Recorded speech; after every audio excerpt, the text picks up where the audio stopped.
ChatGPT 5 est sorti hier et je suis complètement foutu.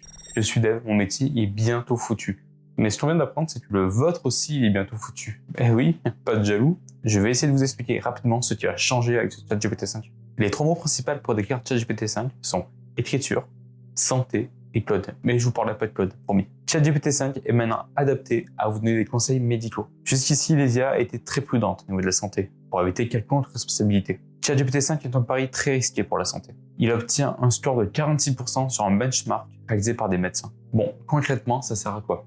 Par exemple, pour recevoir une analyse de sang, ChatGPT va pouvoir l'analyser pour vous et vous dire de quoi elle parle, même remarquer ces détails intéressants et même préparer en fait le rendez-vous que vous allez avoir avec votre médecin et les bonnes questions à poser auprès de votre médecin. ChatGPT 5 sera plus honnête, il ne sera pas d'inventer ou de vous faire plaisir. Il vous dira si c'est possible ou non, il sera bien plus cash que les anciens modèles. Fini le moment où il va inventer des faits, des scénarios ou des événements pour vous faire plaisir.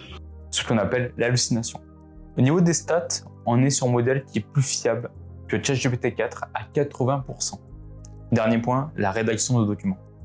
On passe à 400 000 tokens. 400 000 tokens, c'est environ un livre de 200 pages que vous pouvez envoyer dans ChatGPT. Ce qui est pratique pour récupérer des résumés ou des citations. Ça veut dire que vous allez pouvoir générer des documents pour le travail plus facilement et même pour faire vos devoirs, ce sera plus facile. La partie grammaire aussi a été améliorée. Il y a plus de mots qui ont été ajoutés. Ça devient compliqué de savoir si c'est une IA qui vous parle ou si c'est une personne qui vous parle. Et si on part du principe que la moitié des personnes utilisent une IA pour corriger leurs fautes d'orthographe, au final, juste je vous rappelle que les logiciels que j'utilise au professeur pour savoir si c'est de l'IA ou non, c'est souvent du bullshit. Ça marche pas. Mais ça vous fait peur, donc ça marche. En somme, ChatGPT 5 ne fait pas de magie, n'est pas révolutionnaire. Cependant, il vient renforcer ChatGPT 4 qui est déjà très efficace. Surtout, n'hésitez pas à intégrer l'IA à vos métiers dès maintenant parce que l'IA va arriver, quoi qu'il arrive.